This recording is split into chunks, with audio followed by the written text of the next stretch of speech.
World Facts। हमारा ब्रह्मांड बहुत ही सुंदर है। इस ब्रह्मांड को जिसे हम सृष्टि रचना से जानते हैं, हम उन्हीं के नियमों में बंधे हुए हैं। इसके बारे में हमें ज्ञान अलग अलग सभ्यता और अलग अलग धर्म में मिलता है, लेकिन एक बात है जो हर कहीं एक जैसी बताई गई है, वो ये कि भगवान हमारे ब्रह्मांड से जुड़े हुए नहीं हैं। वो जरूर हमारे पृथ्वी पर अवतार लेते हैं, लेकिन वो जन्म और मृत्यु से परे है। सभी लोगों के मन में एक ही सवाल है कि भगवान रहते कहाँ पर है। आज की इस वीडियो में हम इसी के बारे में बात करेंगे कि सृष्टि निर्माण क्या होता है और इसका समय निर्माण कैसे होता है। तो हमारे साथ अंत तक जरूर जुड़े रहना। So let's explore God beyond time। इन सारे सवालों के जवाब जानने से पहले आपको ये समझना होगा कि समय के बारे क्या है और इस ब्रह्मांड की शुरुआत कैसे हुई। ब्रह्मांड की शुरुआत के बारे में मैंने इसके ऊपर अलग से वीडियो बनाया हुआ है, लेकिन अगर आप इस चैनल पे नए हो तो मैं आपको बता दूं कि हम समझते हैं कि हमारे ब्रह्मांड की शुरुआत शून्य से हुई है। इसके पहले कुछ नहीं था और इसके बाद एलिमेंट्स, ग्रह और फिर जीवन हुआ, और आज जो हम देख पा रहे हैं वही जीवन चलते जा रहा है।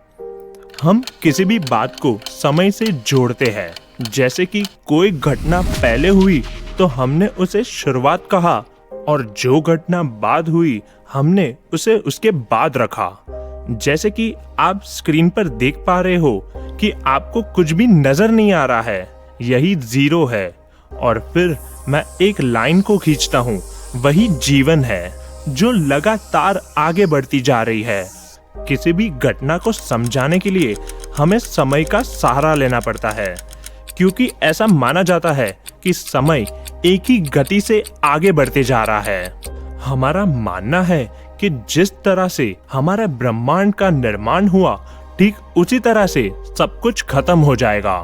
भविष्य को हम जान नहीं सकते हैं, लेकिन हमारे ग्रंथों में ये कहा गया है कि भगवान ने हमारे ब्रह्मांड का निर्माण और अंत का समय पहले से ही लिख दिया है।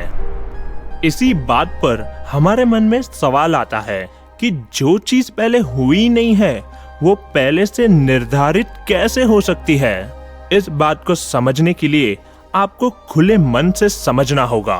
समय का जुड़ाव सीधा तत्व से होता है, जिसका मतलब एलिमेंट्स, और जब हमारे ब्रह्मांड में एलिमेंट्स का जन्म हुआ तब समय अस्तित्व में आया। हम इस ब्रह्मांड की रचना है, इसलिए हमें समय आगे बढ़ता हुआ ही लगता है, लेकिन अगर हम इसके बाहर देखें तो वहां समय नहीं है, क्योंकि वहां पर एलिमेंट्स नहीं है। वहां पर ब्रह्मांड आगे नहीं बढ़ रहा है, बल्कि इसकी शुरुआत और इसका अंत एक ही समय पर लिख दिया गया है। इसका मतलब ये हुआ कि यहाँ पर हर घटना पहले से ही घट चुकी है, इसलिए यहाँ पर पहले या फिर बाद में कुछ नहीं है, सब कुछ एक साथ हो चुका है। इसका मतलब ये हुआ कि सब कुछ पहले से ही निर्धारित है।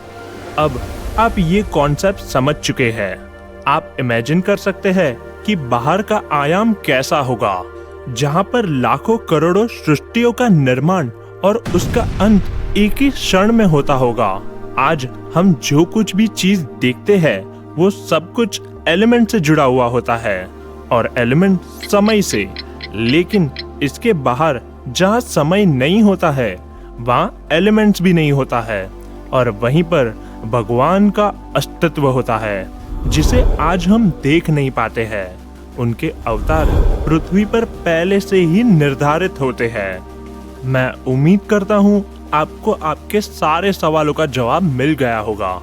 तो आपको ये वीडियो कैसा लगा नीचे कमेंट करके जरूर बताना, और ऐसे ही इंटरेस्टिंग बातें जानने के लिए हमारे साथ जरूर जुड़े रहना। तो मिलते हैं अगले वीडियो में। Thanks for watching.